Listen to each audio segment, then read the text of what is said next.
Hello everyone, welcome back to Naomi's Bookshelf. We're going to talk about my next timeless tomes today.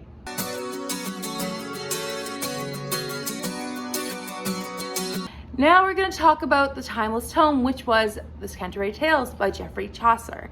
Now this one was for Ancients-a-thon, and I figured I don't have a timeless tome for June. Let me pick one up that's an ancient classic that is over 500 pages. Now this one I struggled a little to get into, but we're going to talk about spoiler-free first, and then we'll get into some spoilers. It's not too spoilery because we'll get into it later. Anyways, so in this one, we follow several pilgrims as they are challenged to tell a story each, and of which they will be essentially rewarded at the end if they tell the best story by everyone else. And that is the whole premise. It's a short story collection, basically, about pre-Renaissance times. That's all you really need to know going in. There are many different stories that are told, and the audiobook that I listened to had varying different ones that were missing from this collection. But it did say it was completely unabridged, it was unabridged, so I thought it was complete. But I don't know. I'm just gonna take that one as a win because it's a win, you know? It was good in some ways. I'm glad I listened to it on audio. It did help me push through some dry parts. However, The Knight's Tale was the first one, and his was very difficult to focus on because I lost track partway through, and because his story was over an hour and a half, it was very difficult. So I would say if you lose track of during The Knight's Tale, just go to the next one because they are much shorter after his. That would be my suggestion if you're trying to read the Canterbury Tales as well. It was an interesting look at pre-Renaissance life. However, at some points I just felt like it was kind of maybe a little repetitive or a little difficult to get into. So I definitely used online resources to read summaries and to read ideas of what was going on and themes and helping me understand analysis of it, as I feel like with a lot of pre-ancient literature I needed that, but especially this one, because sometimes I'd be listening to it and I was like, I know I listened to this, but I genuinely don't understand what happened, or if I understand what happened, I don't understand the meaning of what happened. So it was definitely useful. I recommend that. Now, I don't really have much else to say. I kind of landed, I think, on 3 stars for it, maybe a higher 3 to like almost low 4, based on the times it was written and based on the quality of what we get now. This was definitely really early. I think it was written in the 1600s. I might be totally off base on that, so please don't come for me. But it was definitely pre-1700. So, hey Google, when was the Canterbury Tales written? As Google just said, 1392. So there we go. Way earlier than I thought. It was like pre-medieval age in my thinking. So yeah, definitely an interesting read for that perspective, and a setup for what we commonly now look at as a novel, which I think is interesting. So it definitely, I think, is worth trying if you are interested. However, it's not easy to get into because of just how old it is. And if you're not used to reading old content like that, it's like that's an extra level of classic. You need to be careful that you're not going to get overwhelmed and swamped and then just feel done. So I'm very glad I picked up a classic audiobook of it, and then I just listened to it on really fast audiobook. And at times I was like, whoa, what did I hear?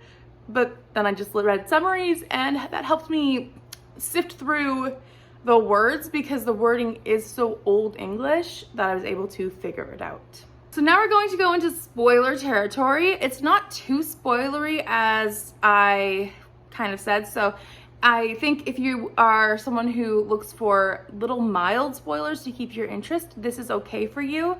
As like I said, this is a short story collection. This is something where there's not too much going on aside from people walking around and telling stories. There are some stories that I'm going to talk about but at the same time, it's been a while since I've read this book, to be honest, and I'm just gonna talk about more themes that have happened. So in that sense, maybe it's not spoilers. I'll leave it up to you to decide. So the first theme that is kind of seen throughout the book is feminism or anti-feminism, how women are treated and how they are used in plot points or how they talk in the book. In the book I listened to, only one woman was present, and there were several female characters throughout, but each of them were pawns essentially in different points. Some of them were very villainous and some of them were very virtuous, and none of them were really opposite of that. This book had some where the women were fighting against the man and some of them were not. And that's definitely a theme that was in this book. But Chaucer, as someone in the 1300s, didn't really have much information on that. And it was the 1300s. So it's different world. You have to look at it through that lens. It's different world. So at least in one story, there's a woman who does not want to get married, but she's forced to marry because two men have fought and one of them died because of her. So she has to give up her life of chastity to marry the other man that she never wanted to. And that's something that is obviously against her will or against her choice. And she does so because they tell her to. And then the woman who talked, she married several times. Her story because she wanted to, but she seemed to be very crass and very vulgar almost. But she's trying to fight against that man, but the man, but she's also kind of fighting against that battle. So the anti-feminism versus feminism thing that was going on in the book is very 1300s kind of mentality. Another theme is Christianity that's kind of popped up through this. It was present in the topic of nunneries or chastity, but it was also present a lot when they were talking about morality and God and all these other things. But I think it was really interesting because they talked about it in a sense of like sharing these stories, and a lot of people at that time could not read or write. It was very illiterate, and the fact that they were reading, or not reading, but they were speaking these stories to each other in this book, and then they were talking about how, you know, these stories were happening, is very true to how the Bible was being shared to each other and how stories of faith were being shared with each other in that world. So I think it's really reflective of that time. And I really liked seeing that because it was very true to, you know, how people could not read or write, and therefore if you gave them a book, they wouldn't know what to do with it. But if you sat them around a campfire and told them a story, that's what they would be able to hear and understand. And that's exactly what was going on in this book. And I think that's actually something that I really enjoyed because it felt like that's actually how people could communicate through stories and learn about other cultures or learn about other things because they didn't know how to read or write. I thought it was good. One other thing was the fact that every character had a different tone to their voice, which I really did like. So the knight had a very specific way of talking, and then the miller had a very different way of talking.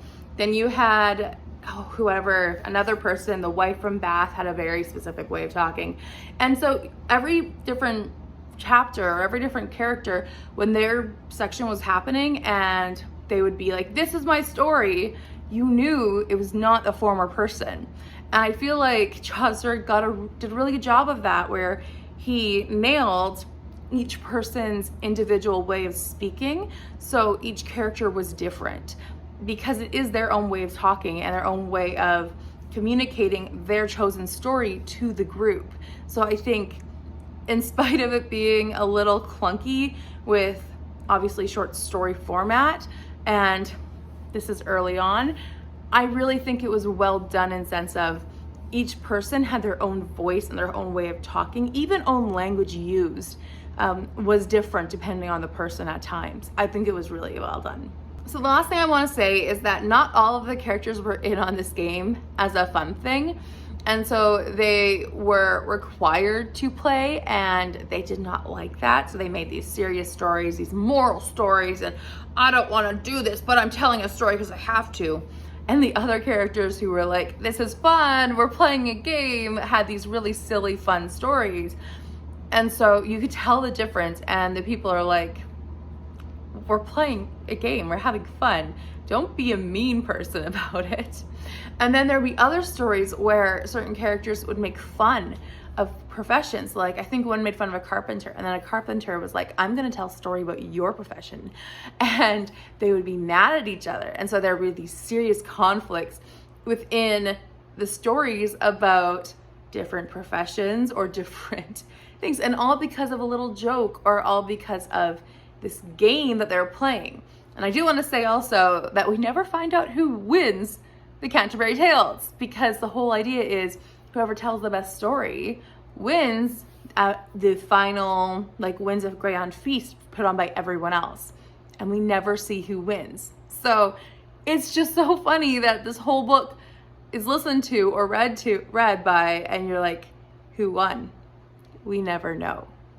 But I do think it's worth the read, because it shows us life before the Renaissance. It shows us life before, you know, King Henry VIII. Then it shows us life during that time when people had no language that was written down for them, or people that, or at least they couldn't read it themselves. It shows us life when people were doing pilgrimages and they were struggling with, you know, things of morality, and they have, or how do they treat their wives? How do they get married, and how do they have these relationships when they are in these dynamic, you know, struggles with kings, or these things that popped up in stories. I thought they were really interesting.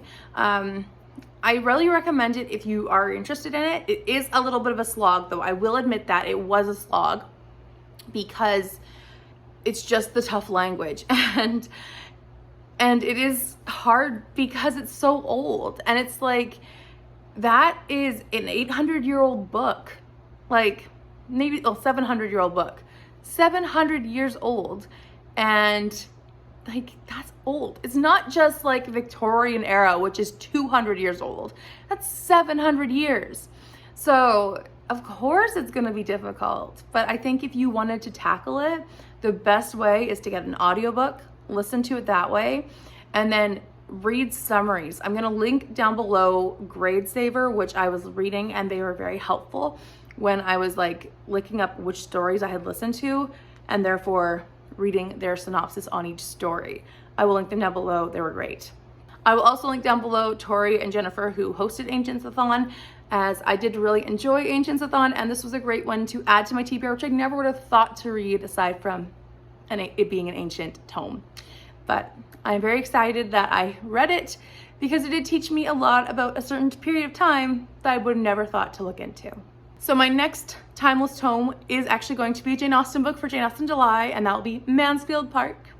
I hope that you will stick around and see what that one will be towards the end of the month, and I will see you there. Please also leave a comment down below if you've read the Canterbury Tales, part of it, all of it, or if you plan on attempting it, or if you never plan on attempting it. Any of those options, please leave a comment down below what your thoughts are on the Canterbury Tales, and I will talk to you next time in another video. Also, if you are new here and you would like to subscribe, please do. You can also hit that notification bell if you would like to, and you can give a big thumbs up if you would like to as well. I would really appreciate it.